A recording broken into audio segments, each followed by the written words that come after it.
3 मील पहले एक चौराहा पड़ता है, उस चौराहे पर एक भिखारी नाबीना बैठा है, और नाबीना भिखारी बैठने के बाद में उसका काम ही था कि वो भीख मांगा करता था। उसके साथ में एक छोटा बच्चा है, बच्चा होने बच्चे को साथ में लेकर के वो रास्ते को तय करता है। जैसे ही रास्ते को तय करता है, ढोल बजता हुआ सुनता है, नगाड़े बजते हुए सुनता है, सोचता है कि आज कोई बादशाह की यहाँ की सवारी आ रही है, कोई बारात आ रही है।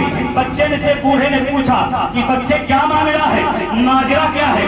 धूल उड़ती हुई दिखाई दे रही है, बड़े ही ढोल बजते हुए बड़े ही शान और शौकत के साथ यजीदी मुल्क के शाम की तरफ जा रहे हैं। लेकिन जब वो बच्चा सुनता है, अपने बूढ़े दादा से कहता है, ए दादा जान, मालूम होता है किसी बादशाह के घर की बारात जा रही है। तो बूढ़े ने अपने उस बच्चे से कहा था, अपने पोते से कहा था, ए मेरे पोते जरा सुन, जब वो बाराती के घर वाले करीब आ जाए तो मुझे इशारा कर देना, मुझे कोहनी मार देना तो मैं भीख मांगूंगा। क्या कहता है? जब वो करीब आ जाए तो मुझे इशारा कर देना, मैं भीख मांग लूंगा। इतना सुनना था। बच्चा देखता जा रहा है, काफिला करीब आता जा रहा है।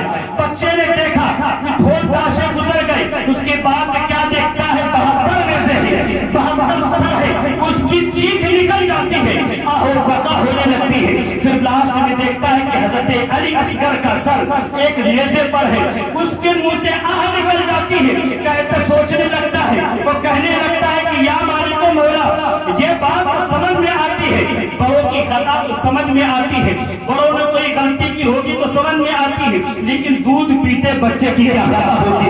जिसके मुंह से दूध नहीं निकलना चाहिए, उसके मुंह से आज खून निकल रहा है। इतना सोचने के बाद, कहने के बाद में उसके मुंह से आह निकलती और किल्ली लग जाती अपने बूढ़े बाप के बाद में।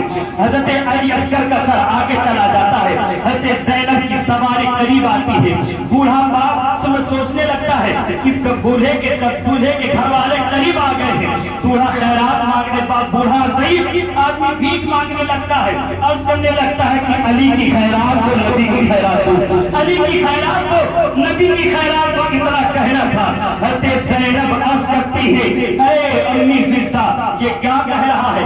आज बड़े दिनों के बाद अपने नाना का नाम सुना है, अपने बाबा का नाम सुना है, इससे कहो, फिर से कहे। फिर वो भिखारी कहता है, नबी की खैरात तो, अली की खैरात तो।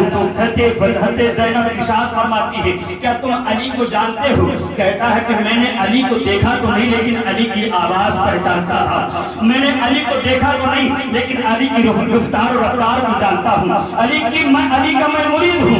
इतना कहना था। फिजा इरशाद फरमाती, काम क्या करते हो?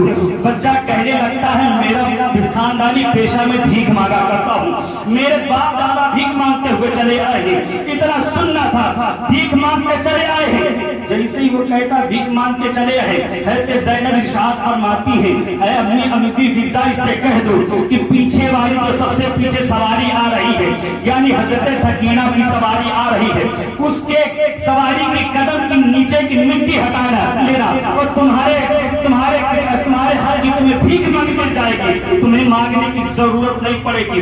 इतना सुनना था, देखना था। बच्चे ने जो सुना उसके होशो हवास थे, लेकिन बूढ़े शख्स ने अभी समझ ना पाया था। जैसे ही वो बच्चा उस पीछे वाली सवारी यानी हजरत सकीना की सवारी के कदम के नीचे की मिट्टी हटाता है, तो क्या देखता है कि सोना निकल रहा है। अब बच्चा वो कहने लगता है, बाबा जान, अब चलते हैं, अब भीख मांगने की जरूरत नहीं पड़ेगी।